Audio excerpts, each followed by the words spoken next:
Hi viewers, இன்னைக்கான வீடியோவில் என்ன நடக்குதுன்னு பார்ப்போம். வீடியோக்குள்ளே போகிறதுக்கு முன்னாடி நம்ம சேனலை லைக் அண்ட் சப்ஸ்கிரைப் பண்ணிவிட்டு கொஞ்சம் சப்போர்ட் பண்ணுங்கள். வாங்க இப்போ வீடியோக்குள்ளே போகலாம். நம்ம ரேவதி கார்த்திக்கு நல்லபடியாக கல்யாணம் முடிஞ்சிருச்சு.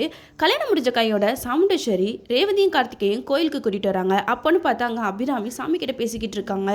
நான் அவன் கடைசி வரைக்கும் கல்யாணமே பண்ணாமல் தனியாக இருந்துருவானோன்னு சொல்லிட்டு ரொம்பவே பயந்துட்டு இருந்தேன். நல்ல வேலையாக அவன் என்னோட அண்ணன் பொண்ணையே கல்யாணம் பண்ணிக்கிட்டது எனக்கு ரொம்பவே சந்தோஷம் அப்படின்னு சொல்லிட்டு சாமிக்கிட்ட பேசிக்கிட்டு இருக்காங்க. அங்கே பரமேஸ்வரி பாட்டி நின்றுட்டு இருக்காங்க.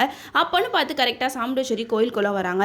நம்ம அபிராமி அச்சுச்சோ சாமுண்டேஸ்வரி வந்துட்டாலே நம்மளை பார்த்துட்டா அவ்வளோதான், நம்ம ஜோலியை முடிச்சு போட்டுருவா, வா நம்ம இங்கேருந்து போய் ஒழிஞ்சிக்கலாம் அப்படின்னு சொல்லிட்டு ரெண்டு பேருமே போய் அங்கே போய் ஒழிஞ்சிக்கிறாங்க. நம்ம கார்த்திக் ரேவதி இவங்க ரெண்டு பேருமே சாமியெல்லாம் கும்பிட்டுட்டு வீட்டில் நிறைய சடங்குகள் இருக்குது அப்படின்னு சொல்லிட்டு சாமுண்டேஸ்வரி வீட்டுக்கு கூட்டிகிட்டு போயிடறாங்க.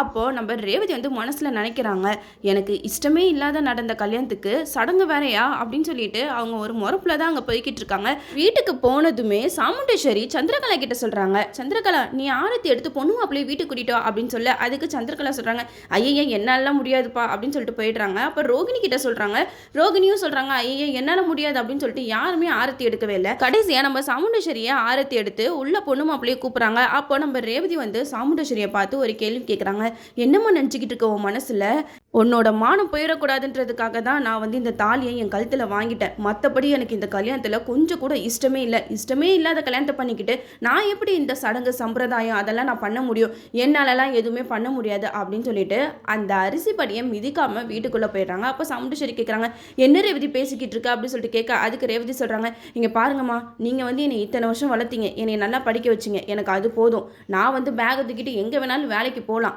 நான் வந்து இவன் கூட நான் வாழவே மாட்டேன், எனக்கு பிடிக்காத வாழ்க்கையை கொஞ்சம் கூட நினச்சி பார்க்க முடியாது அப்படின்னு சொல்ல, இதெல்லாம் கேட்டால் சந்திரகலாவுக்கு ஒரே சந்தோஷம் தாங்க முடியல. அப்பாடா ரேவதி இந்த டிரைவரை ஏற்றுக்கவே இல்லை, நம்ம இதை வச்சு ஒரு பெரிய பிரச்சனையை பண்ணிட வேண்டியது தான், கடைசி வரைக்கும் இவங்க ரெண்டு பேர்த்தையும் நம்ம ஒன்று சேர்த்தே வைக்கக்கூடாது அப்படின்னு சொல்லிட்டு சந்திரகலா வந்து வேறு பிளான் போட்டுட்ருக்காங்க.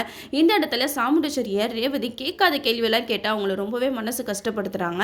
அப்போது கார்த்திகிட்ட ராஜராஜன் சாமுண்டேஸ்வரி சொல்கிறாங்க, நீ அவள் பேசினதெல்லாம் பெருசாக மனசில் எடுத்துக்காதப்பா அப்படின்னு சொல்ல, அதுக்கு கார்த்திக் சொல்கிறாங்க, இல்லை எனக்கு வந்து தெரியும் ரேவதி எப்படிப்பட்ட பொண்ணு அப்படின்னு சொல்லிட்டு, இவங்களுக்கெல்லாம் பல உண்மை தெரியாதனால தான் என்னை இப்படி கரைச்சி கொட்டிகிட்டு இருக்காங்க, அவங்களுக்கெல்லாம் உண்மை தெரிஞ்சிச்சுன்னா இந்த மாதிரி பேச மாட்டாங்களே, அது வரைக்கும் நம்ம பொறுமையாகவே இருப்போம், ரேவதி கண்டிப்பாக மனசு மாறுவாங்க, நீங்கள் யாருமே கவலைப்படாதீங்க, எந்த ஒரு விஷயமே உண்மை தெரியாதப்ப எல்லாத்துக்குமே என் மேலே கோவமாக தான் இருக்கும், ஒன்ஸ் உண்மை தெரிய ஆரம்பிச்சிருச்சுன்னா அப்புறமேட்டுக்கா எல்லாருமே என்னை பற்றி புரிஞ்சுப்பாங்க அப்படின்னு சொல்லிட்டு கார்த்திக் வந்து ரொம்ப பெருந்தன்மையாக பேசுகிறாங்க. கார்த்திக் பேசினதை கேட்டு நம்ம ராஜராஜன் சொல்கிறாங்க, உன்ன மாதிரி ஒரு மாப்பிள்ளை கிடைக்க நான் ரொம்ப கொடுத்து வச்சிருக்கணும்ப்பா, என் பொண்ணுக்கு நல்ல மாப்பிள்ளை தான் கிடச்சிருக்கான் அப்படின்னு சொல்லிட்டு ராஜராஜன் வந்து ரொம்ப சந்தோஷப்படுறாங்க.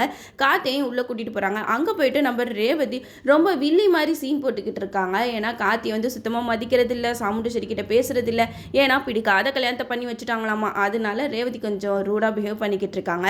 நம்ம பாட்டி வந்து ரேவதி கிட்ட எல்லா உண்மையும் சொல்லி கார்த்திக் ரேவதி இவங்க ரெண்டு பேர்த்தையும் சேர்த்து வைக்கிறதுக்கு கிட்டத்தட்ட 6-7 மாதம் கிட்ட ஆகிடும். அது வரைக்கும் கார்த்திக் ரேவதி இவங்க ரெண்டு பேருக்குள்ளே சண்டை போயிட்டு தான் இருக்கும்.